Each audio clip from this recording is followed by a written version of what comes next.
What exactly is a low block? The term, low block, describes a defensive strategy where a team positions itself deep, or low, on the pitch. Instead of pressing high up the field, they retreat closer to their own goal, forming a compact defensive unit. In this video, you will learn all about the low block defensive strategy, including how it's more than just parking the bus, it's a launch pad for devastating counterattacks. How it's used by everyone from underdogs to giants like Real Madrid.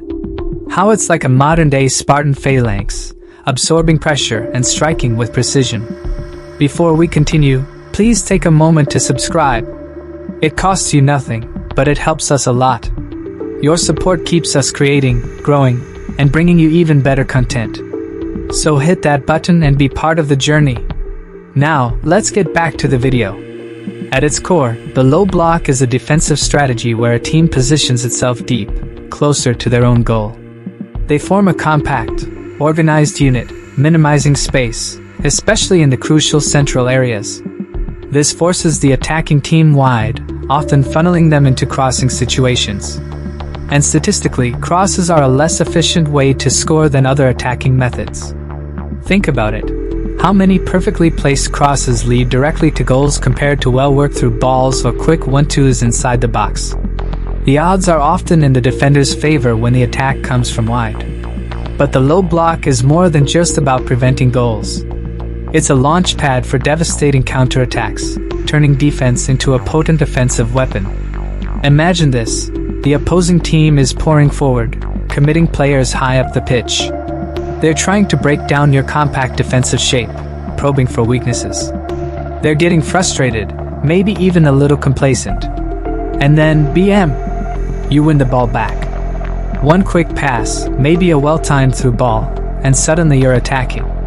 The opposition is caught out of position, their defense stretched thin, and you have a clear scoring opportunity.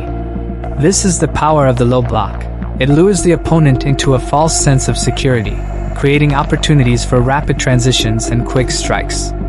While Real Madrid primarily focuses on a high-pressing, attacking style, they occasionally employed a low block last season for tactical flexibility.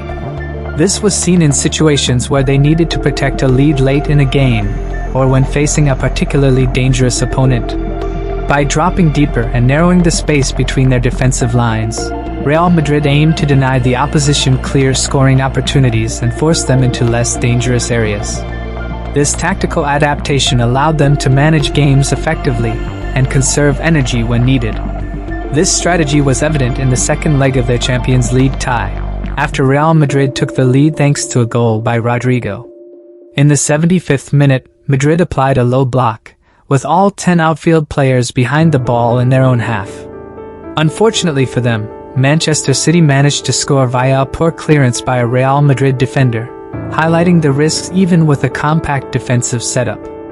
So, what are the key ingredients for a successful low block? First and foremost, it's organization. Every player needs to know their role, their responsibilities, and where they need to be at all times. The defensive line needs to be compact, with minimal gaps between players. Communication is absolutely essential. Players need to be constantly talking to each other, coordinating their movements, and tracking runners. Discipline is paramount. Players must adhere to the tactical plan and avoid making unnecessary mistakes. They need to maintain their concentration and focus throughout the entire game. And finally, fitness is a key requirement. Playing in a low block demands a high level of stamina, as players need to constantly track runners, close down space, and be ready to spring into action on the counterattack. Think of it like a modern-day Spartan phalanx. Those ancient warriors grouped together, shields overlapping, a virtually impenetrable wall. They absorbed the pressure, remaining compact and organized, deflecting the enemy's attacks. Then, when the opportunity arose, they struck with precision, exploiting any gaps in the enemy's lines. The low block operates in a similar way. Teams using this tactic absorb the pressure, remaining compact and organized, frustrating the opponent's attempts to break them down. Then, when they win the ball back, they launch quick counterattacks, exploiting the space left behind by the attacking team. After the attack, they regroup, returning to their low block, ready to absorb more pressure and repeat the cycle. It's a constant ebb and flow, a fascinating tactical battle. Another example was in the game where Mourinho's Inter Milan got a red card in the 22nd minute. Mourinho's Inter Milan famously deployed a low block against Guardiola's Barcelona, creating a compact defensive wall near their own goal. They prioritized denying central space, forcing Barcelona wide or into long-range efforts. Discipline and organization were key, with every player maintaining position. While defending deep, Inter sought counter-attacking opportunities through players like Milito and Eto'o. This tactic, amplified by the early red card, proved highly effective in the 2010 Champions League semi-final, where Inter frustrated Barcelona, ultimately progressing to win the competition. This match showcases how a well-drilled low block, especially when a man down, can neutralize superior attacking talent and possession-based football. It's a tactical choice, a way to control the game, manage the tempo, frustrate your opponent, and ultimately, win matches. Think about it, even teams renowned for their attacking prowess, like Pep Guardiola's Manchester City, have used a low block at times to see out games or protect a lead. It's a testament to the versatility and effectiveness of this tactic. Remember Real Madrid's Champions League games, particularly against teams like Manchester City?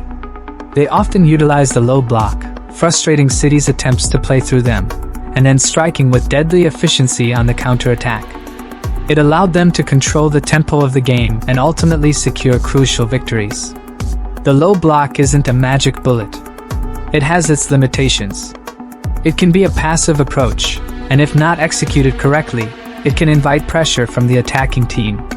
If the defending team is not well organized and disciplined, they can be overwhelmed by sustained pressure, eventually conceding goals. It requires intense concentration and discipline, both mentally and physically. And relying solely on it can limit your attacking potential.